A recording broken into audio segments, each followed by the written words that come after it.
बिस्मिल्लाहिर्रहमानिर्रहीम। अस्सलाम वालेकुम रहमतुल्लाहि व बरकातुहू। तवीलुल क़ामत और पस्ता कद अफराद के बारे में तो सुनते ही रहते हैं, जिनमें तुर्की के 8 फीट 9 इंच कामत के शहरी सुल्तान कोज़न का नाम सबसे बड़ी कामत के इंसान के तौर पर गिनीज रिकॉर्ड में लिखा गया, जबकि 62.8 सेंटीमीटर कामत की ज्योति और नेपाल के 21 इंच कद रखने वाले चंद्रा बहादुर को वर्ल्ड रिकॉर्ड बुक में सबसे पस्ता कामत मर्दोजन की हैसियत से शामिल किया गया।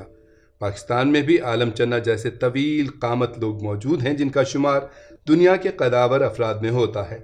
आलमी रिकॉर्ड्स की जीनत बनने या ज़राए अबलाग का मौज़ूए गुफ्तगू बनने से वो लोग हुनूज महरूम हैं, जो हमें अक्सर व बेशतर अपने इर्द गिर्द नज़र आते हैं और वाकई एक अजूबे की हैसियत रखते हैं।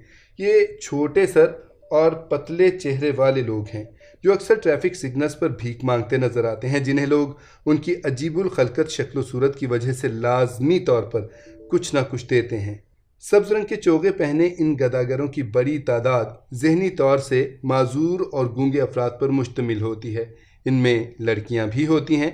इन्हें उर्फ़ आम में शाहदौला के चूहे और चूहियाँ कहा जाता है।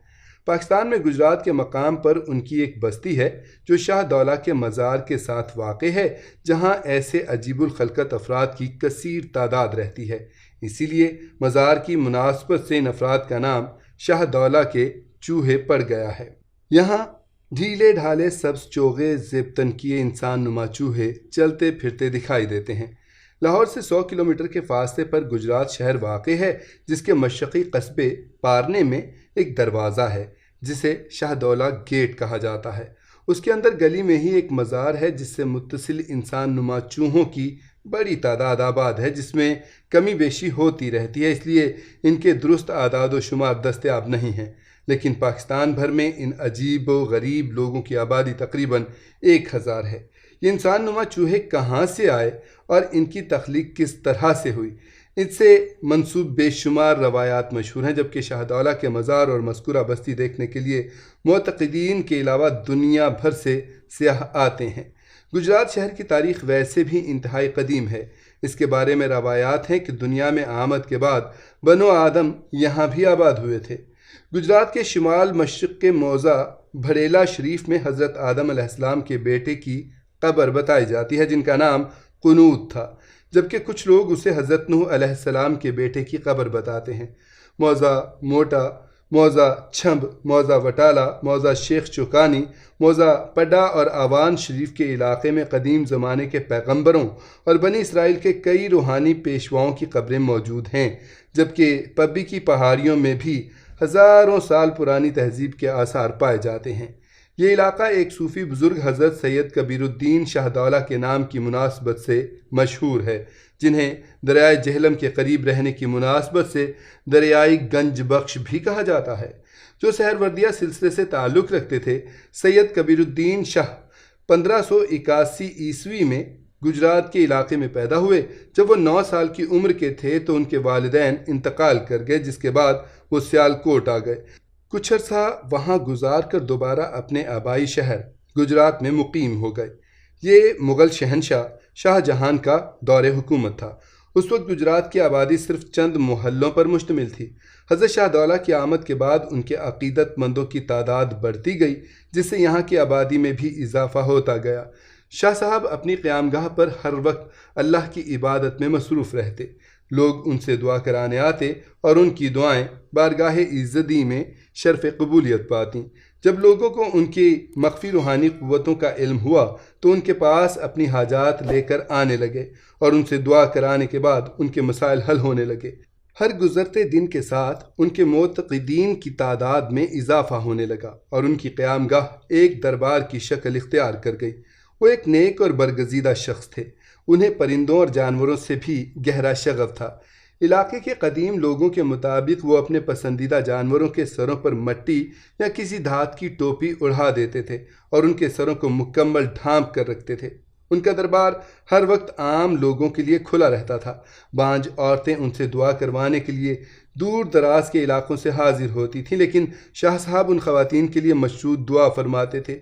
उनकी शर्त होती थी कि लावलद ख़वातीन व हज़रात अपना पहला बच्चा उनके दरबार के लिए वक्फ कर देंगे। بعض روایات کے مطابق جو لوگ صاحب اولاد ہونے کے بعد ان شرائط کو پورا نہیں کرتے تو ان کے یہاں جنم لینے والے سارے بچے چھوٹے سر کے پیدا ہوتے تھے، جو ہوش سنبھالنے کے بعد خود بخود ان کے دربار میں پہنچ جایا کرتے تھے۔ حضرت شاہ کبیر الدین عرف شاہ دولہ دریائی نہ صرف روحانی بزرگ تھے بلکہ فلاح و بہبود کے کاموں میں بھی بہت دلچسپی رکھتے تھے اور رفاع عامہ کے کام کراتے رہتے تھے۔ ان کی شہرت مغل شہنشاہ اور پنجاب کے نوابین کے درباروں میں پہنچی تو انہوں نے ان کے لیے وظیفے مقرر کیے، لیکن کبیر الدین شاہ مذکورہ تمام رقومات عوام کی فلاح و بہبود کے کاموں پر صرف کر دیتے تھے۔ انہوں نے اس علاقے میں مساجد اور مسافروں کے لیے سرائے تعمیر کرائیں، بلکہ اپنے دربار کے قریب بے سہارا اور ذہنی طور سے معذور بچوں کی پرورش اور نگہداشت کے لیے ایک ادارے کی بنیاد رکھی۔ یتیم خانوں کی طرز پر کئی عمارتیں تعمیر کروائیں۔ ان میں ایسے چھوٹے سر والے بچوں کی پرورش کی جاتی تھی جنہیں ان کے والدین درگاہ پر چھوڑ جاتے تھے یا جو خود ان کے آستانے پر آ جاتے تھے۔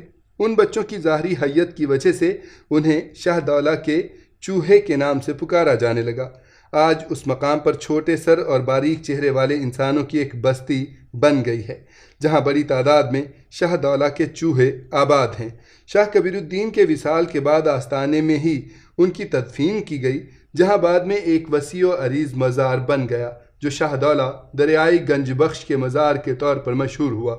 مذکورہ درگاہ پر اولاد کے لیے منت ماننے والی بانجھ خواتین کی آمد کا سلسلہ ان کی وفات کے بعد بھی جاری رہا اور آج تک چل رہا ہے۔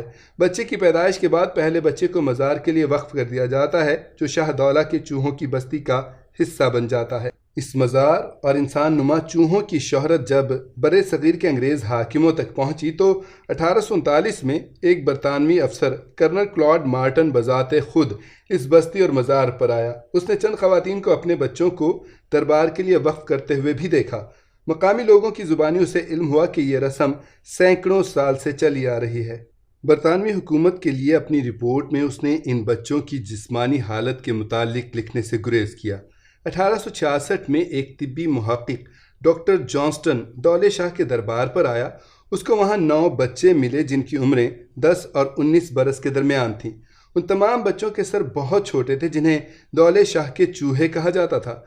ڈاکٹر جانسٹن وہ پہلا سائنسدان تھا جس نے اپنی رپورٹ میں انکشاف کیا کہ ان تمام بچوں کے سروں کو فولادی خود یا کسی اور سانچے میں رکھ کر ان کے سروں کی ساخت کو چھوٹا کیا گیا ہے۔ 1879 میں ہیری ریوڈ کارنک نے اس دربار پر تحقیق کی اور اس نے اپنی رپورٹ میں لکھا کہ ہر سال تقریباً 2 سے 3 بچوں کو دربار کے لیے وقف کیا جاتا ہے۔ اس نے معصوم بچوں کو چوہا بنانے کے متعلق لکھا کہ ان بچوں کے سروں کو مکینیکل طریقے سے چھوٹا کیا جاتا ہے اور اس میں مختلف حربے اختیار کیے جاتے ہیں۔ مٹی کی ہنڈیا اور دھات سے بنے ہوئے خود بھی ان بچوں کو چوہوں میں تبدیل کر دیتے ہیں۔ 1902 میں کیپٹن ایونز نے شاہ دولہ کے مزار اور اسے ملحق چوہوں کی بستی پر بھرپور تحقیق کی۔ اس وقت تک ان بچوں کی تعداد 600 سے قریب تھی۔ اس نے ان کے سروں کو مکینیکل طریقے سے چھوٹا کرنے کے عمل سے اختلاف کرتے ہوئے کہا کہ ان بچوں کی تخلیق ایک مہلک بیماری کی وجہ سے ہوئی ہے جسے مائکروسفالی کہتے ہیں، اور اس بیماری کے شکار بچے شاہ دولہ کے مزار کے علاوہ نہ صرف پورے ہندوستان بلکہ برطانیہ میں بھی پائے جاتے ہیں۔ اس کی رپورٹ میں کہا گیا کہ دولے شاہ کا مزار اس مہلک بیماری میں مبتلا بچوں کے لیے ایک محفوظ پناہ گاہ ہے، مگر موجودہ دور میں مزار کے ان بچوں کو بھیک مانگنے کے لیے استعمال کیا جاتا ہے۔ 1902 میں کئی بچوں کو تو سالانہ 17 سے 20 روپے کے عوض گداگر ٹھیکیداروں کو کرائے پر بھی دیا جاتا تھا۔ پاکستان کے قیام کے بعد 1969 میں محکمہ اوقاف نے اس دربار کو اپنی تحویل میں لے لیا اور چوہوں کی تخلیق کاری کے غیر قانونی عمل کو بند کر دیا، لیکن چند سال بعد یہ مافیا دوبارہ سرگرم ہو گئی۔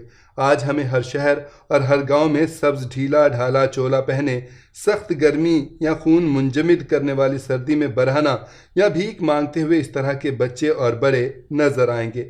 شاہ کبیر الدین نے مٹی کی ٹوپیاں سروں پر چڑھانے کا طریقہ چرند پرند پر آزمایا تھا، لیکن مقامی آبادی کے مطابق مزار کے مجاور حضرات مذکورہ طریقہ کار اچھے بھلے بچوں کو چوہا بنانے کے لیے استعمال کرتے ہیں۔ منت ماننے والی بانجھ خواتین و غریب لوگ عقیدت و احترام کی وجہ سے اپنے جگر گوشوں کو مزار کے منتظمین کے حوالے کر دیتے ہیں، جو ان بچوں کے سروں پر مخصوص ٹوپی یا شکنجہ نما لوہے کا سانچہ چڑھا دیتے ہیں۔ जिसकी वजह से न सिर्फ उनके सरों की बढ़ोतरी रुक जाती है बल्कि उनकी दिमागी और जिस्मानी सलाहियत भी अपनी जगह ठहर जाती है और फिर ये बच्चे रफ्ता रफ्ता ज़हनी तौर पर माजूर हो जाते हैं। उनकी ज़िंदगी का एक ही मकसद रह जाता है, भीख मांगना और खाना। ऐसे बच्चे सने बलूगत में पहुंचने के बाद भी न सिर्फ सोचने समझने की सलाहियत से माजूर होते हैं बल्कि ज़िंदगी की भाग दौड़ में हिस्सा लेने से भी कासिर हैं। गुजरात और आसपास के लोगों का अक़ीदा है कि शाहदौला के चूहे अल्लाह के ख़ासुल ख़ास बंदे होते हैं जिनकी दुआ हर हाल में कबूल होती है। यही वजह है कि अगर कोई ऐसा शख्स लोगों के सामने दस्ते सवाल दराज करता है तो हर शख्स उन्हें अपनी बिसात के मुताबिक थोड़ी बहुत रकम ज़रूर देता है और उन्हें खाली हाथ नहीं जाने देता। इस सूरत हाल में इस्तिफ़ादा करने के लिए भिखारी माफिया सरगर्म हो गया है। शाहदौला के चूहे उनके लिए सोने की चिड़िया की हैसियत रखते हैं। मज़कूरा गिरोह इस किस्म के बच्चों की तलाश में रहते हैं।